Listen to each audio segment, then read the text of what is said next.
Yes. Okay. Yes, So that it is was a track correct. guy who ran the 40. Right. So But there's some coaches out there licking their chops. More importantly, that Iowa coach saying, yeah. "Yo, we might have to have a conversation." Right.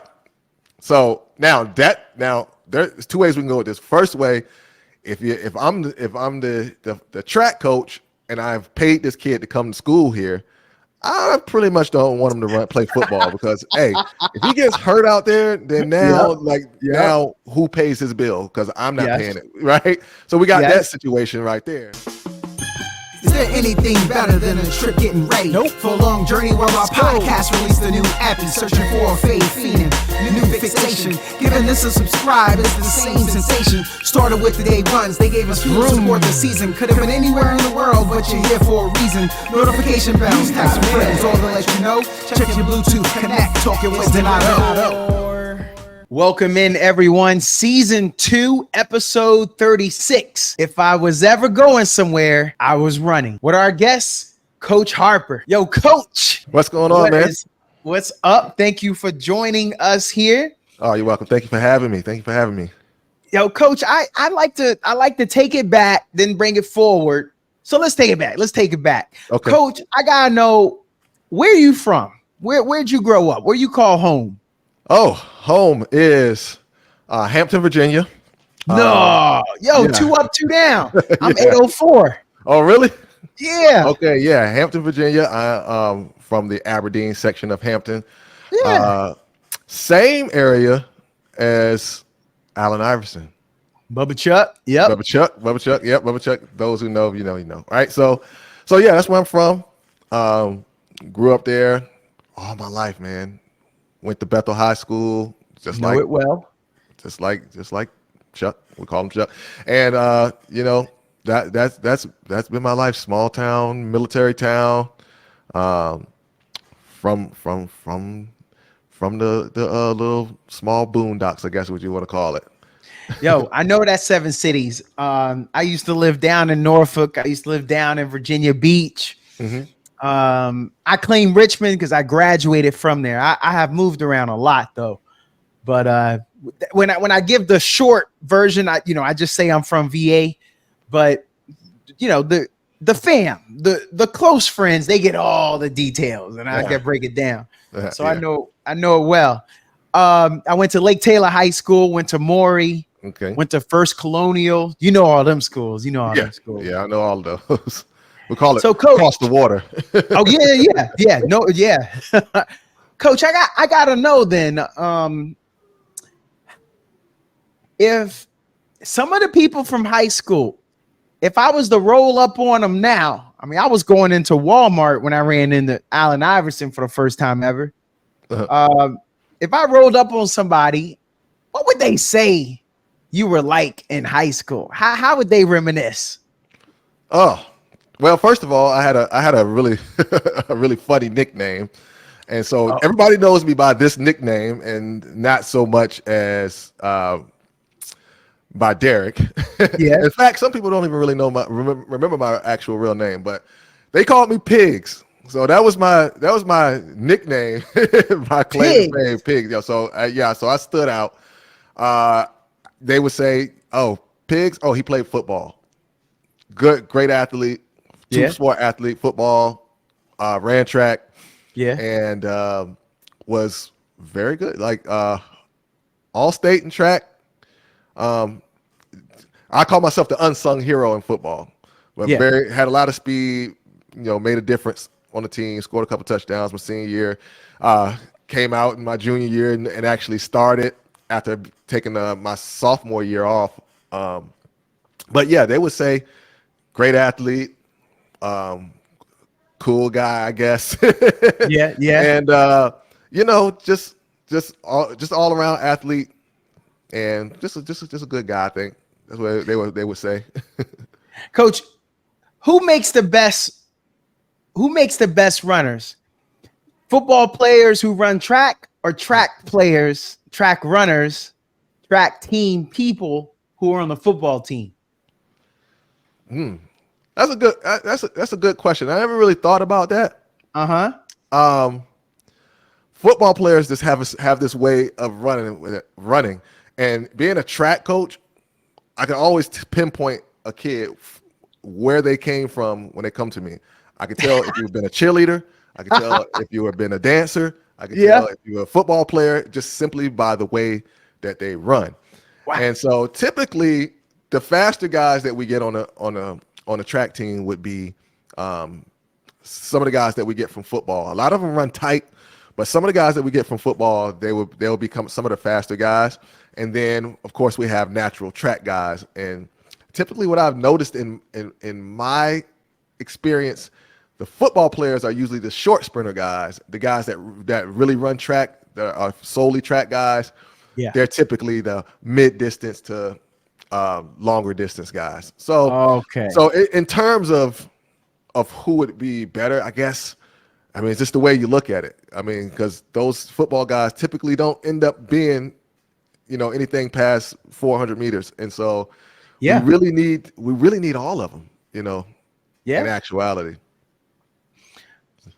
Okay. On that same vein then, Coach, I got to know, Iowa just had a guy line up for the halftime show, and he ran a 4.1540. Oh, was it 1.5? I thought it was 1.2. I just saw that on Instagram today. Coach, what are we doing there? Should that football coach try to get this guy? Is he about to go to the league off of that alone?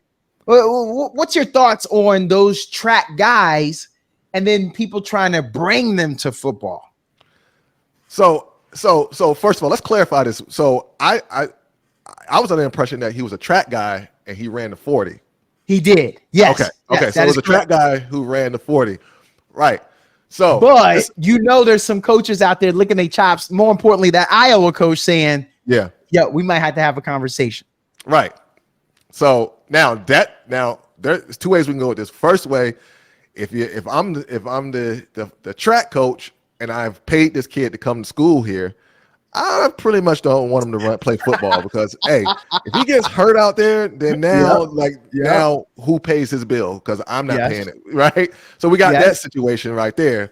But on the flip side of it, I always say this to my people, once you get that speed and your kids start getting that speed, guys, those coaches are going to start paying attention. They're going to start giving you some more playing time. You're going to start getting out there and you're going to make more plays because you have the speed, right? And so they are, what, contrary to popular belief, most people think that when you get out there and people, the kids are not doing well athletically, they got to go get more athletic work. It's like, no, actually you need to work on that speed, because once that speed comes, they'll start saying, whatever we got to do, we're going to get this kid on the field, or we're going to get this kid on the court, or wherever they're playing, whatever sport they're playing, we got to get them there, because once we get them there, we can work on the skills later. I'll give you a perfect example. We had a kid, kid's name is DJ. I hope I can say that, but he played on my son's team last year, and the kid, not the most athletic kid as far as football skills go. Right. Athletic kid because he can make moves and he was very quick and very fast, but not the most skilled as far as football skills go. Mm-hmm. But because he was so fast, because he had that speed on him, we found a way to get him on the field and found a way to get him the ball, in certain situations. And one of the best ways we found the way to get him the ball is let him play punt return. And so when he played punt return, they kick the ball. If you kick the ball to him and he gets that ball, he's out of there. If he can field it good, he's gone.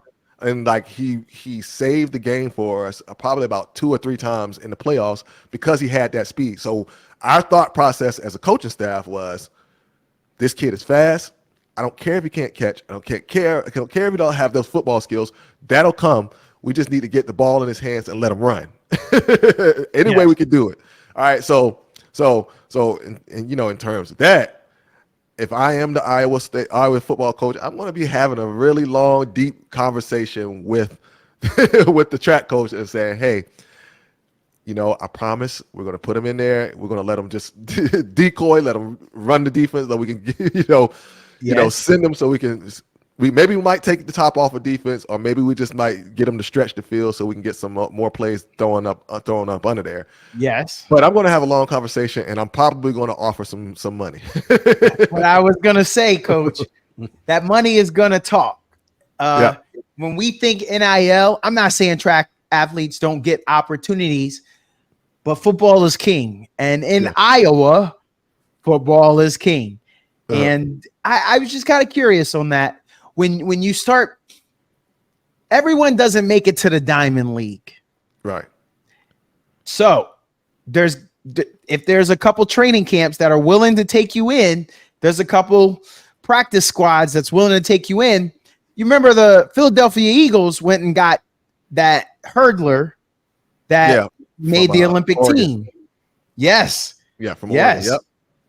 And he's still in the league, last I heard. Last I checked.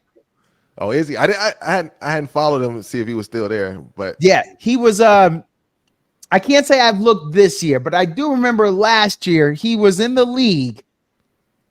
That means something. So I was just kind of curious on your take on that, because the Wolves will be at the door, I think.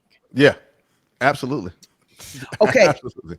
How about this thing, Coach? When you're that fast, how do you keep track coaches from fighting each other when someone says, well, maybe I should make him a hurdler? I could use a hurdler. How does that happen? Do coaches eat their own? Like, does the straight, and I apologize, does the straight line coach got to keep stiff arming the hurdling coach and say, we not doing that? How does that work within one track community? We talked about football coming, but what about amongst your peers, your own track team? So I don't think we really go head to head when it comes, or bump heads when it comes to like figuring out whether a kid is going to do hurdles or straight line speed. So in the case of this kid that ran in Iowa, I'm pretty sure this kid is strictly a 100-meter dash guy, and I'm pretty sure he's a sub 10 100-meter dash, or very low 10. He's got to be, because what did Tyreek Hill run? I think he was a 4.2 something? And he like was 10.0 something like that in 100. So this kid is definitely breaking 10 seconds. So if kid got that much speed, you're definitely a straight line guy, 100-meter, 200-meter guy. When it comes to hurdler, maybe my wife can answer this question a little bit better when it comes to hurdler, because she was a Division I hurdler, and she also coached my hurdlers when I was a head coach. Typically we kind of look for the guy that's taller, because those hurdles are a little high. So it also depends on their height a little bit, and them being able to run the hurdle, because a lot of people think, oh, you just jump. Like, no, you don't jump, you run, right? So we got to find those guys with those that's a little bit taller, got those high hips that can get over their thing without having to be too airborne, because we got to get up and got to get down and right back into their run.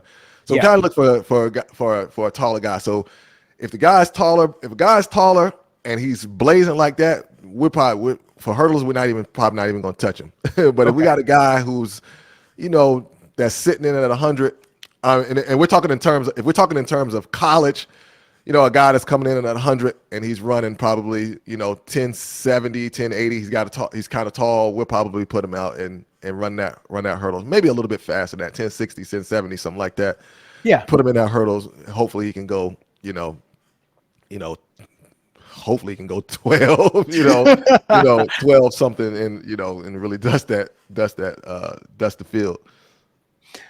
Okay, so you mentioned Cheetah, and we saw Speed Kills. Looks like he did a good job throughout his career of spending a good amount of time on the football field and working on his speed doing track. He was a running back, and then they converted him to wide receiver. So, but he grew up being a running back.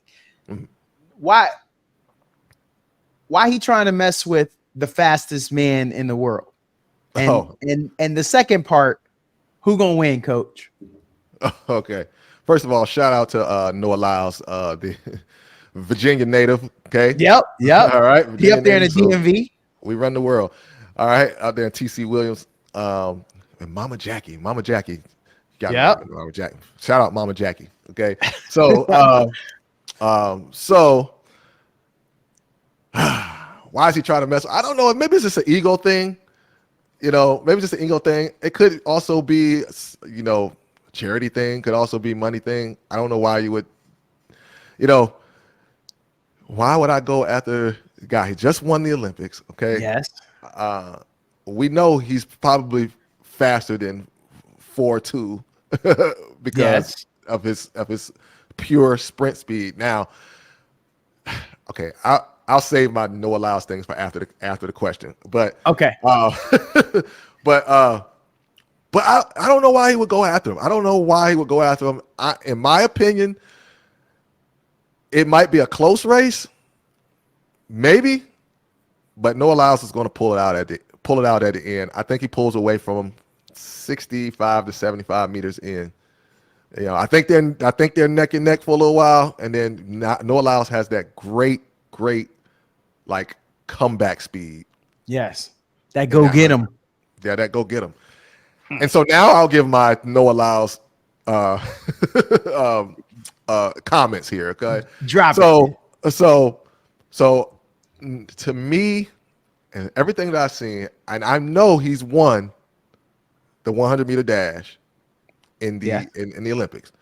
The 200-meter dash, he was dealing with COVID, I believe, and I think that did play a little bit on him, a little bit on his psyche, and I think that kind of hurt him in that race, so as to why he didn't do as well as he should have done in that 200 race. I still believe wholeheartedly that Noah Lyles is a 200-meter guy, and I say that because of his comeback speed. He does have 100-meter speed, but he really turns it on. Once he gets off that curve, he really turns it on, and that secondary comeback speed, that late speed that he brings in the end of the backstretch of that 200 is really, really unmatched when he's 100%. Yes. I don't believe he's a 100-meter guy. Even though he won the 100, it was controversial, whatever. Yep. I don't really think that he's a 100 guy. I'm like, Noah, you are a 200-meter guy. What are you trying to prove in the 100? But I guess he has to silence the haters now since he went out and won. Yes. And I don't remember the time, but I don't think it was that impressive. No, it wasn't. No. And so again, I believe that Noah Lyles is more of a 200-meter guy. Now, if he were to say, line up with me again in 200 meters against Cheetah, I'll say, Cheetah, you should might as well just don't even go. Don't even try. Don't even try. Now, that 100-meter, you can stay with him. It'll look nice, and then at the end, he's gonna get you. But that 100-meter, you picked the right race. If I were to say anything, you picked the right race. Well, I thought Noah said that he wanted to do 150, and I think the reason is what you said, Coach.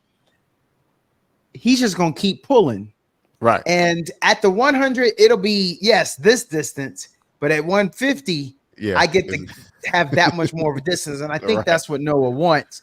And what if Noah had a bad start? Because what we expect is that Cheetah has a good get off, that he's gonna have a great start. So Noah knows, all right, you might get me on start because we know Noah. I think this is everybody knows. Your starts aren't always the best, right? So that margin of error, but I'll get you by 150. Yeah. Definitely at 150. Like I said, that margin of error at a start is very, very small, and we saw that with Sha'Carri. That her start has plagued her from it's been since she's been pro. Yes, that start has plagued her, and it really plagued her in that 100-meter dash. And so with those starts not being as clean as they could be, and with that small margin of error, that short distance, he would probably have to, for him to lose that race, against a football player would probably raise a lot of eyebrows and probably get Cheetah a lot of I would say he would get some looks and some praise, and I don't think it would be totally 100% due to him. I mean, but I'm kind of partial on it because I'm like, hey, you probably beat him, but the time would probably be like 10-1 or something like that. It wouldn't be a really oppressive time. So could you go out for a full season and, run in the Diamond League and win the Diamond League and stay consistent week after week after week? Yeah. Probably not. But Noah Lyles is built for that. So he'll be able to do. Yeah. He'll be able to do it. But yeah, you're right. That 150 will definitely you'll start seeing, and then Noah Lyles knows that, hey, at 150, I'm gonna put so much distance on you that everybody's gonna be laughing at you. Coach, what we gonna do about and Noah brought this up. What we gonna do about Diamond League professional running outside of the Olympics and Olympic trials? Coach, can it catch on? Can we get pay-per-view? Can we get events that people are going to watch? Where do you think we're going with this? We know Michael Johnson is trying to get something started. Do you think it's gonna work, especially here in America? With the pay-per-view for track events? Yeah, because that Sprint Netflix series did good. So maybe we're interested. Right. I don't know the numbers on this, but typically, well, in my opinion, I wish I had some numbers and some things in front of me to say that, but typically, the track doesn't do well until the Olympics. Right.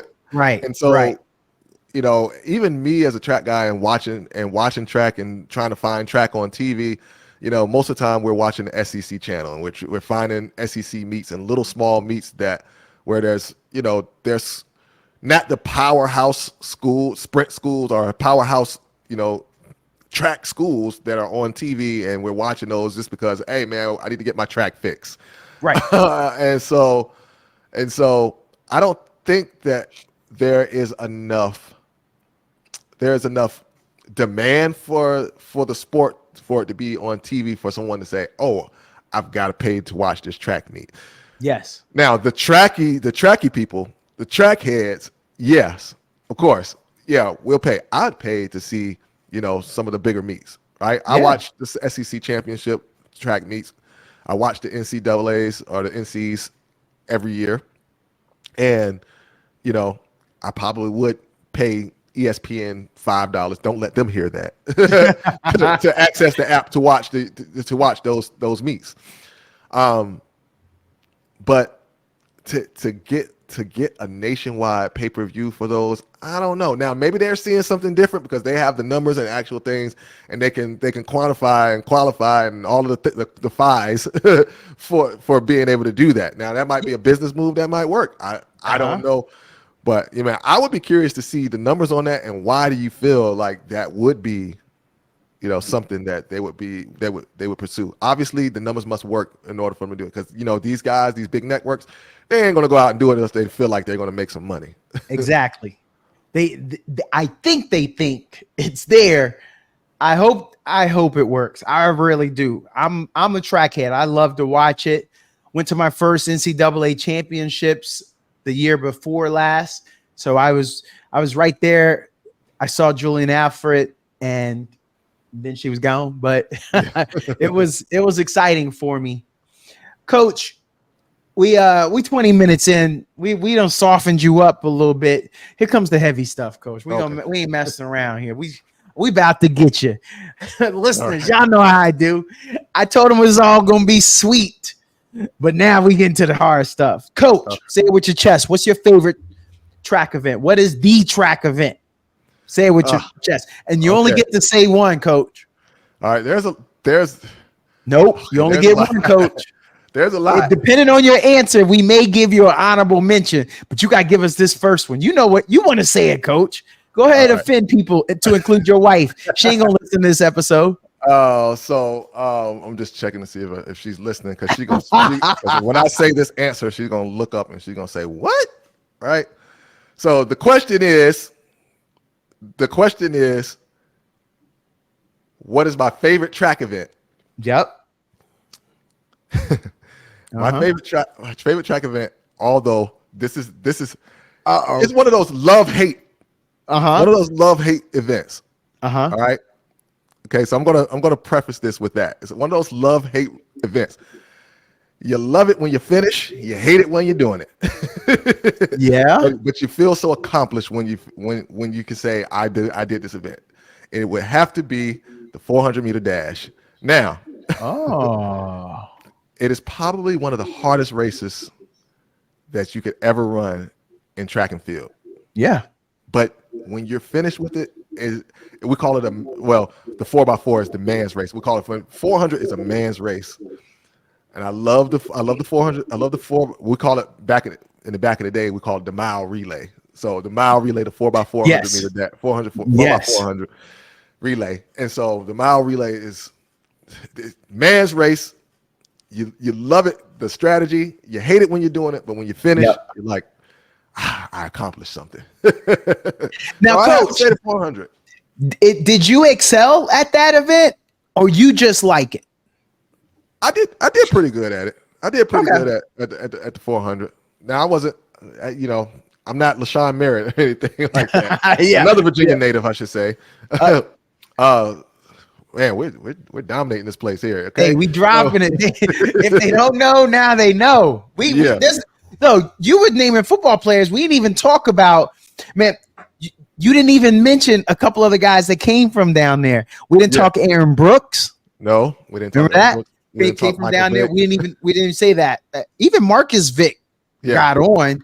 A lot of people just because he didn't blow up in the league. We got talent in VA. So when you said you was all state, it's a hard state. I didn't want to say it, but I'm gonna say it now. That's a hard state to run in, people. So when you all state in Virginia, you done did it. Right. I would say the quality of talent there is probably the best in the country. And I'm not just saying that because I'm from the state, but I say that because of the size of the state compared to the other states that are actually leading. Yes. As far as like California, if you go to California, you're going to find some elite talent there. Right? Yes. You go to Texas, you're going to find some elite Texas guys in Texas. You go to here in Georgia, there's elite here and down in Florida, there's elite. But you got to look at the size of the state compared to the state of Virginia. And don't get it twisted, people. I'm insulted geographical knowledge, Coach. All of Virginia ain't inhabited. We got mountains out west. Ain't nobody out west. Right. They on this side of the mountains, the eastern side of the mountains. So don't get that twisted when you talk about that's a big state. Man, ain't nobody out west. The hillbillies, the Beverly Hillbillies out there, some mountain goats.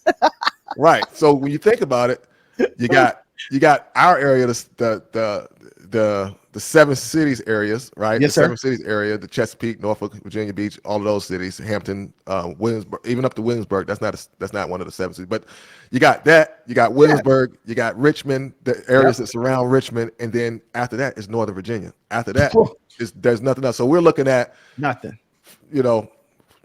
3 separate areas where we're getting talent from, as opposed to California, where you got San Diego, you got Los Angeles, you got San Francisco, Oakland, you've got all of these, and that's just to name a few, right? Yes. There's way more up and down that California is a whole entire coast, if you think about it. That's like saying, oh man, Virginia, Maryland, Pennsylvania, Connecticut, Georgia, Florida.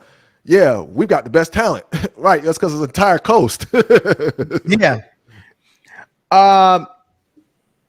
Coach, we not done with you. We ain't off the hot seat. I saw you try to distract me talking that VA love. Hey, Coach, what's hotter, indoor or outdoor? Well, I'm partial to indoor because I love indoor. I love indoor track. I love indoor track. Love it, love it, love it. It was always my favorite time of the year.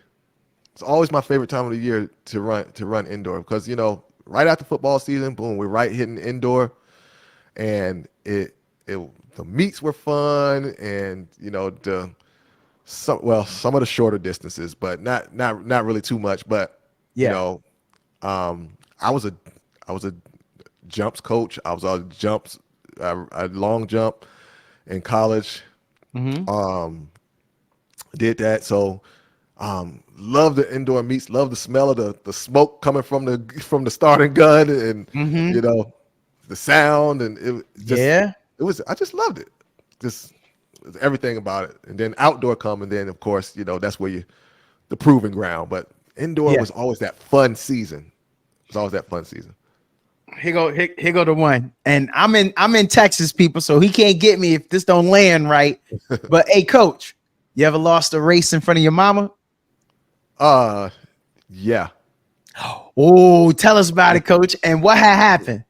Well, it was actually I was actually in a 4x1. I was my freshman year in college. I went to a junior college first before I actually landed into a 4-year university. But I went to junior college first, and we had a meet. I was up in New York. That was at Alfred State. Shout out Alfred State. It was Alfred State College at the time. Alfred State University now. It's a 4-year Division III school now. But so I was there. We had a meet in Virginia.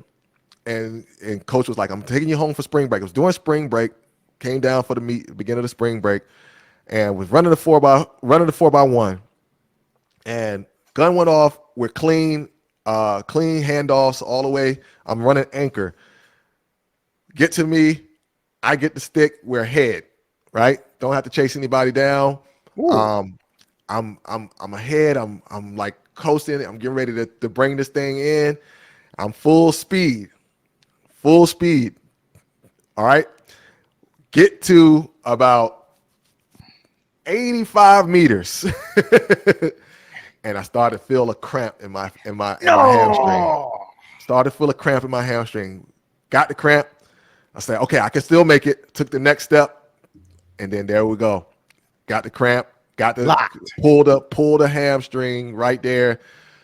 Hopped off the track, like full speed, hop off the track and landed face planted on the out of bounds, you know, on the infield, and slid. And I was like, this is embarrassing. Yeah.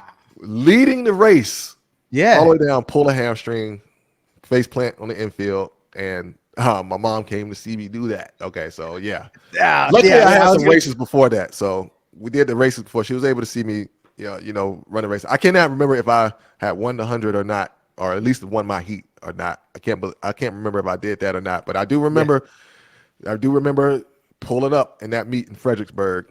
Yeah. Yeah. Hey, your mama come up out the stands. She tried to make it down to that infield. What? How they? You know, I don't know. I don't think so. I don't remember. I don't remember her coming down. So I don't think so. Okay. I don't think so. They had some bouncers on your mama. Hey, ma'am, you can't go. Hey, you can't go down. I don't care where you from, ma'am. Yeah. She said, I'm from Hampton. Yeah. All right. We got to ask this last one then. And you offered this info. I told him on the pre-production meeting, I said, but you done brought it up, coach. Yo, who the most accomplished athlete up in that house? In my house? In your house. Okay. You know, it's going to be a toss-up between me and my wife. That's what I figured. It's going to be a toss-up. She was the Division I hurdler at Norfolk State University. We both actually went there. Spartans? Yeah, we both actually went there. I was done with my playing career and running career when I got there. Okay. I don't know exactly what she did. I know she said, I don't know if she won. I don't think she ever won the conference. And she was a 400-meter hurdler. So I don't know if she ever won the conference in that. Yeah. I don't know. But in junior college, I was All-American in junior college. I know that sounds funny. Hey. But that's where we were. I won the long jump, All-American. Yeah. We won a national championship. When there. So I got those 2 accolades. I was all conference in football there. Went to Saginaw Valley. I ran track at Saginaw Valley. Was in the mix there. Actually, I was all GLIAC, so I was all conference because in the 60, or it was a 55, the 55. Oh, So okay. I was all GLIAC in the 55 during that year. So yeah, so I was one of the top in the conference there in the 55. So one of the fastest guys in the GLIAC. So yeah, that, and then playoff went to the playoffs with Saginaw Valley. And so we got a plaque and stuff for all of that stuff. So I got one ring. One Yeah. ring.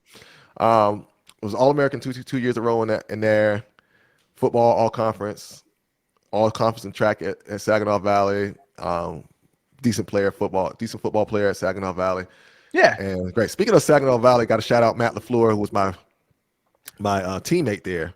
Yo. He's the head coach of the Green Bay Packers now, right? So Yes. Yes, he is. he was my quarterback when I was at Saginaw Valley. So shout out to Matt LaFleur. Hey, what kind of quarterback was he? Could you come back to the huddle and be like, yo, I need this ball, man? No. Did he Well, at I played least defensive allow back. you to at least say it?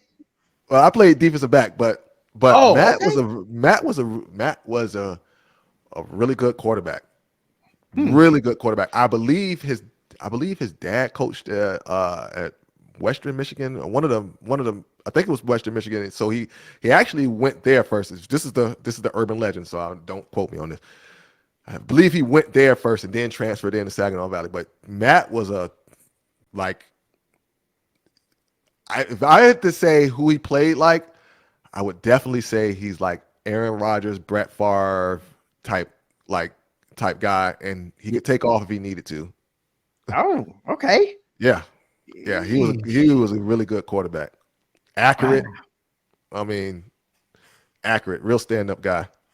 Okay. You gave me something for my Google fingers to check out. I'm gonna get back at that one, man. Check out his stats. I'm gonna bring that one up.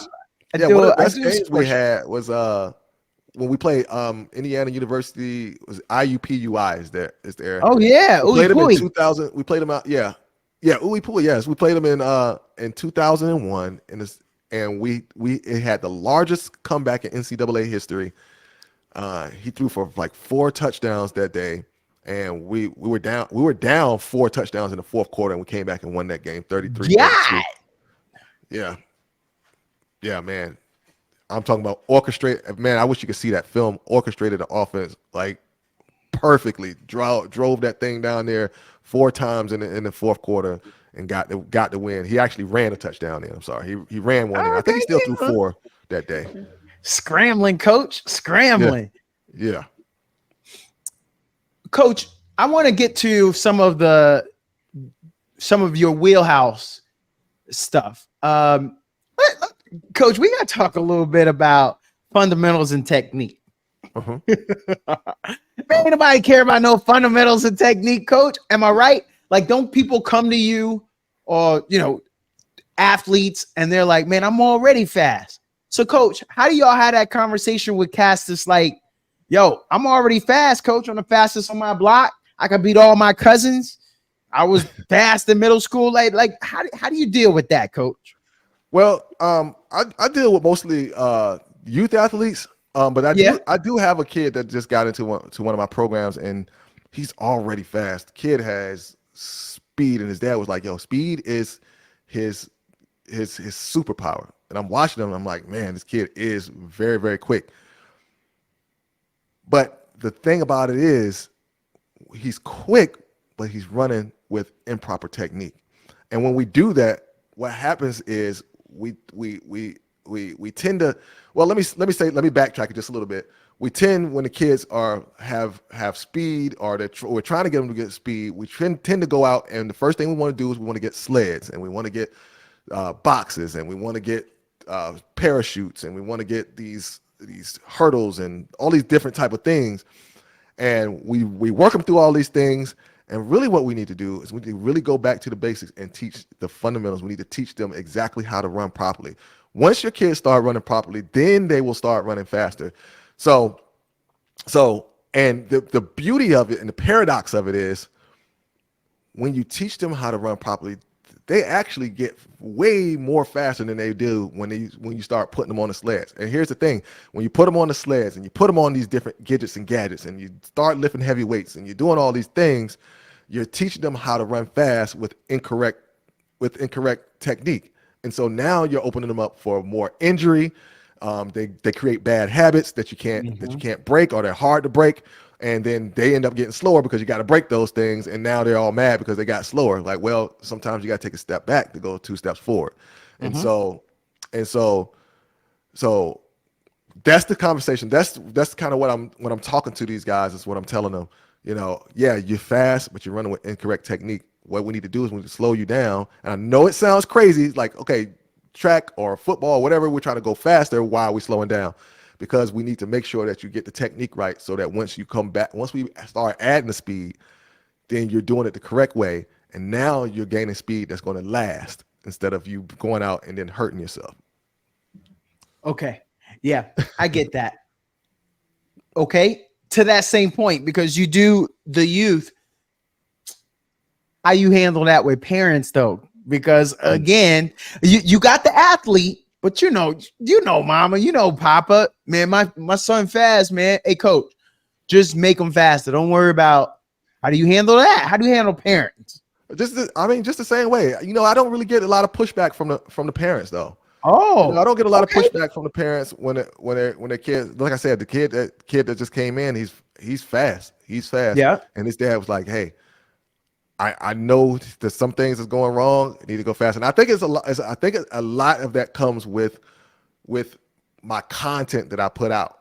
Right. Okay. Because my content is attracting the people who are saying, "Oh, my kid needs this. My kid does need to learn how to run properly." And so we're repelling the people that say, "Oh, my kid's already fast. I don't need this guy. He's only teaching technique." Right? Yeah. So those are people we're repelling. So I don't typically deal with that. Right? Okay. Yeah. So if they come to you, they're familiar with the content. All right. Hey, coach, what's the most important, the start or the finish? I know they're both important, coach, but what's the most important? I'm forcing you to give an answer. I know either one is not a wrong answer, but I just gotta know, coach. Man, that's a real hot one. That's a real hard one there. Yeah, and of course my short answer is both, but yeah. And also, I guess I'll say this: it depends. It depends on what race we're running. If I'm assuming that we're talking about 100 meters, I would say if I had to choose one, it would definitely be the start, because if you fall behind in the 100-meter dash, it's very, very hard to catch up and finish. So 200 meters, I would say the finish, because once you come off that turn, you got another chance. You got another chance. Because here's the thing: what happens is most people think that people are getting faster on that last 100, in that 200, but really what's happening is everybody's slowing down, and so you just have to be the person that slows down slower than everybody else, if that makes sense. And that's one of the things Noah Lyles does better than everybody else. He slows down slower than everybody else. Yes. Yeah. No, I get that. Hey, coach, who's the guy? He finished 4th in the Olympic trials. He always gets off the good starts, and then people come get him down the end. He wins like the 60 all the time. You're talking about Christian Coleman. So, coach, would you want to take him on as a client if he came to you and he was like, "Yo, coach, I heard you on Talking with Donato, bro. You gotta help me with these finishes." Would you take him on? Do you think there's something we can do about that? Because it seems like he slows down faster than everybody on the 100. Like he's not. Is he maxing his speed, coach, and he doesn't have anything left? So he gets the top speed before everybody. Yeah. But his max speed is not everybody else's. Like, how you gonna help him, coach? How do you break that down for us? What do you see with him? First of all, I'd be flattered for a guy like that to come and say, "Hey, coach, I need your help." And I'm flattered because he saw you on my podcast too. Right. So, man, you know what? I think if I had a 100-meter guy and this is my philosophy when I actually coach. If I had a 100-meter guy that was struggling there, I don't make him run the 400. And the reason why I say that is because he's going to get that training where he's going to learn how to push past his pain threshold, and it's going to make him stronger for that 100. And that was always our philosophy when I learned under Coach Eddie Williams, who's now the head track coach at Virginia Military Institute. If you ran 100, like, you didn't run the 100 unless you ran the 400, right? Like, you had, if it was the 400 open 400, or you're going to be running the 4x4, right? And I like, if he was listening right now, I could picture him in my head right now, him just laughing, like, because he knows. He's like, yep, you know me, because you ain't running that 100 unless you run that 400, right? So that was his thing, right? So I would literally tell him, hey, look, during this season, we're going to run a couple of open 400s, all right? Because I want you to get that strength for that 100, and you're going to see how much of a difference it's going to make at the end of your races, all right? Now, a lot of people say overtraining the distance really doesn't do you that much. Do you well? Because so be ready for the comments on this video where they're going to say overtraining the distance is not good for blah blah blah blah blah. internet coaches, okay? Yes. Yes. And typically I will agree with that. Typically I'll agree with that. I can train 400-meter guys and they'll never run over 300 meters in my practice. When it comes to the 100, though, I believe in a little bit different, because that 400 does strengthen you up for that 100-meter and your 200-meter dash. So that's this is the only case where I would do that. So I would literally say, yo, we're going to run a couple of open 400s this year, and we're going to mix in some 200s, and then we're going to work on that 100. So that's going to help. That's going to help with your strength down the stretch. Now, I don't know what his coaches are doing. I don't know if they're thinking like that. Maybe because everybody's so speed focused, maybe they got them pushing sleds and doing all different type of stuff now. But literally, my fix would be for you is, let's go out and run a couple 400s. Coach, what about jumpers? How often do jumpers think about their speed? And I ain't trying to be no sprinter. I know I'm hollering at you, Coach, but I ain't trying to be no sprinter. Don't try to talk me into nothing. I'm a jumper. Oh. But can you help me get faster for my jumping? I mean, does that happen? Oh, you're gonna run the 400. You're gonna run the 400. Coach, I just said I'm a jumper. Like, no, you're gonna run the 400. That's what we're gonna do. No, but we're gonna work on that runway speed, though. Okay. And you have to run. You have to run, and you have to condition. Here's the reason why you have to do that, because in a competition, we're talking about high school level here. There's 3 jumps in the trials. There's 3 jumps in the finals, right? Yeah. And so now you have to do essentially 6 50 to 60 yard. Well, I wouldn't say 60, maybe about 40 to maybe 30 to 35 to maybe 40 meter sprints. Yeah. At full speed. Yeah. So you have to be in shape for that, or otherwise you're going to get tired in the middle of the competition, and your speed is going to change coming down the runway. Yeah, you're so right. You have to be in what we call track shape to be able to do that. And so we're going to work on your speed. We're going to do the same thing. We're going to work with our sprinters. We're going to do, those 40-meter sprints. We're going to do 150s. We're going to do 200s. We're going to do those things because we need you to be ready and your body conditioned to come down. Now, I got in trouble a lot when I first started coaching with Coach Eddie. Again, head coach at VMI, head girls coach at VMI, Virginia Military Institute. He used to say, one of the 2 things he used to say about me. One, he would say, I hate the fact that you don't let these kids come down and what do you say, do a pop-up to see where they want to jump from when they're coming down the runway. The other thing he would say is, you don't take them through workouts, and I need you to start taking them through sprinting workouts. And he used to say that all the time when I was a young coach, and then I didn't realize until we got into a situation to where the kid was jumping well, and we couldn't get him through the finals, and finish off the finals, right in the state championship, winning the state championship, and lost it on the last 2 jumps. But so I picked that up, and we've got to get those kids ready for that long competition and sprinting at a high level for those six reps that they're going to get.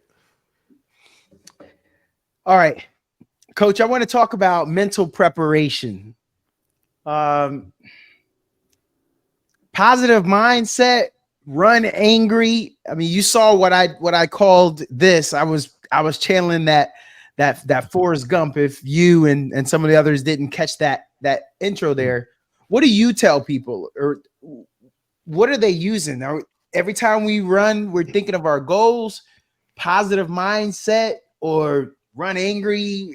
What do you tell people? I guess I'm kind of a different type of coach. I've never been a rah-rah coach. Like, oh, we're gonna go out here, we're gonna dominate, we're gonna do this. I'm more so of like technique. We're gonna go out and we're going to execute what we've learned in practice. Now, what I teach my kids when we're running is I teach them that internal clock. And so what I mean by that is when we're doing our workouts, I do pacing workouts so they know exactly where they are when it's time to get there. So if I tell them, if I get into practice and I say, we're running 200s today, and I want you to run them we're going to run 8 of these and in the 28 seconds, they'll hit 28 seconds every time. They'll know what it feels like to hit 28 seconds. So now when I break the race down and we start doing a different version of split 400s, but where I'll have them run a 200 at 24 seconds. They'll run a 200 at 24 seconds. We'll wait 30 seconds. We'll run another one at 24 seconds. Now you know what it feels like to go 24 seconds in that 200 of that 400. So now you'll know, oh, I'm behind pace. Oh, I know this ain't a 28, right? So that internal clock. So now we're thinking strategy, as opposed to like dog mentality. Go out and run this race and do this. Like now, I'm thinking, I gotta race this clock. I know what it feels like to go here. And if my kid gets there faster and they're like, they know, I'm a little fast here. Or they might be trying to keep up with the guy in front of them or the girls in front of them, and they get there and they know, I'm a little fast here. Okay. And so I'm really gonna have to push this thing. If I'm gonna go for it, I gotta go for it. Right. I'm really gonna have to push this thing at the end. And so I always tell them, trust your training. Trust your training. Yeah. No, I like that. I like that thinking. Hey, Coach, how do you make it fun? Especially since you're doing youth, how do you make it fun? You It's not. so how do you keep them interested to come back? Then what's your strategy there? So with my kids, man, that I'm working with now in my programs, it's the love of their sport. It's the love of the sport. I've got a guy right now. His kid plays baseball. He's like, man, coach, I don't really, it's not my thing. But I'm like, hey, how much better do you want to be at baseball? Your baseball coaches are telling you you need to get faster. Your baseball coaches are telling you you need to get in better condition. How bad do you want to play that sport? How bad do you want to be good at what you're doing? So then let's get on the line. Let's just get these drills in. Let's get these drills done. Let's get this conditioning workout in so that you can be the best you can be when you get on that field. Right? Yeah. Yeah. So I think that's where it comes from. It's their love for the sport that they're playing. And so if it's track, then it's like, okay, it's track. So of course you got to run. We all know, we love to run the meets, but we hate practice. Right? Yes. Because practice. Yes. But it's that thing like, I hate practice, but I'm going to go. And coach is like, you ready? No, I'm not ready. But, we still do it because we love the sport. But it's like pleasure in the pain, I guess. Yes, it is. Coach, when we came on, I know there were probably some items you wanted to talk about that we may not have hit. Were there any things in particular you wanted to get to that we haven't got to yet? I think, man, you did a really good job of just putting those things out there, and I was able to talk about some of the things that I kind of wanted to talk about within the question. So yeah, I think pretty much everything is covered. Unless Okay, you want good. to figure out. I got a couple other little things I want to finish with then. Coach, warm up and cool down. Mm-hmm. Man, if I got time for that, Coach. I mean, I can just get out here and I can get to it. Or do I see this wrong? Well, the warm up is very, very important, obviously, because of the reasons concerning being injured and pulling the hamstrings and all those different type of things. But it's also important to your speed.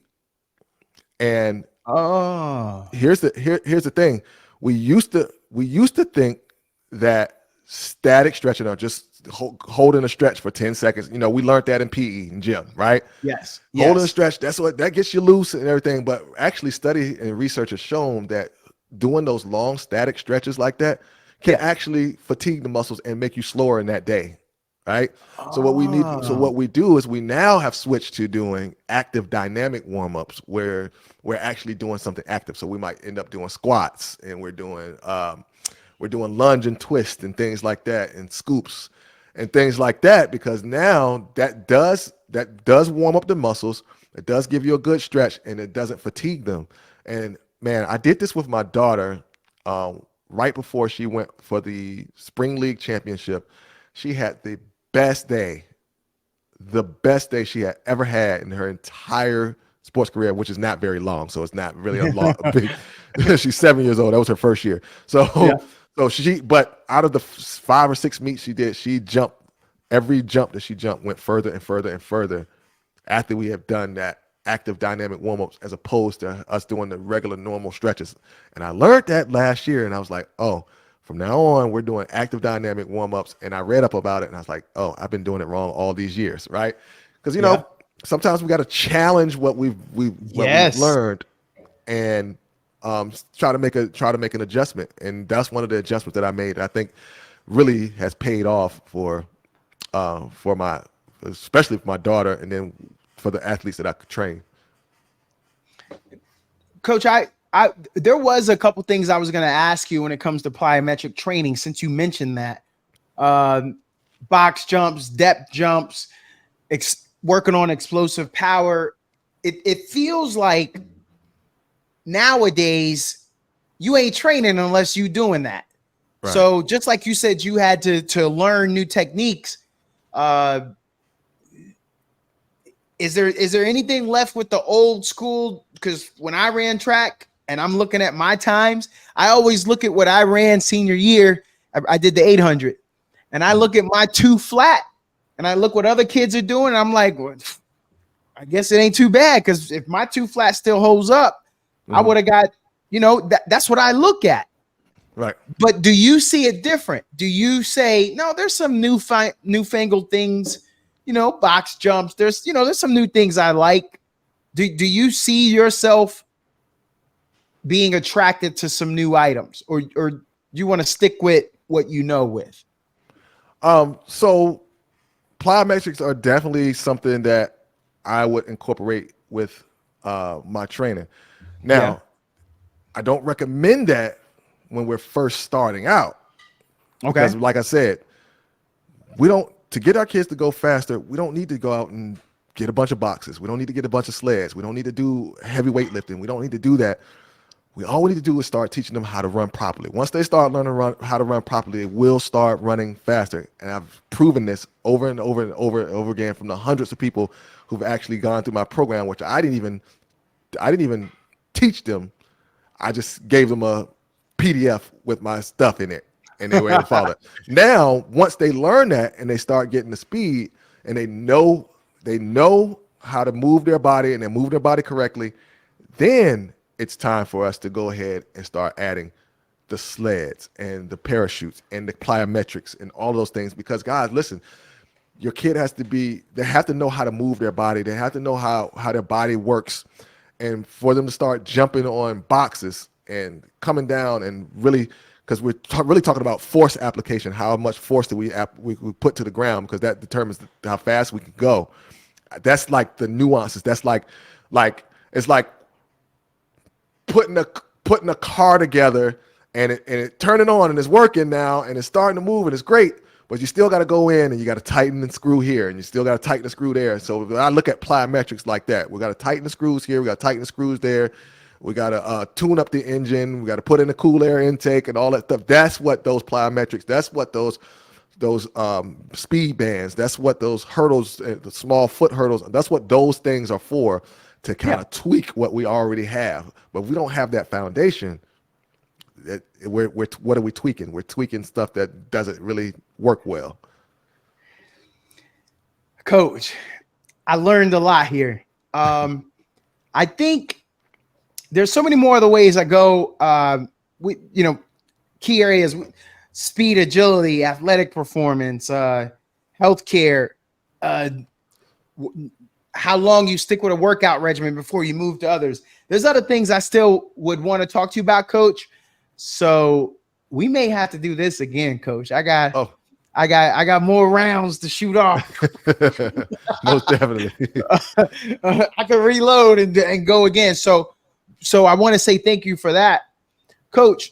This was a lot of fun for me. I'm a youth sports coach. I don't coach track currently, but I focus on a lot of other youth sports of what I do. But I learned a couple things and ways of thinking today. So thank you for that. And most importantly, Coach, thanks for talking with Donato. Oh, you're welcome. All right. We'll see you. All right.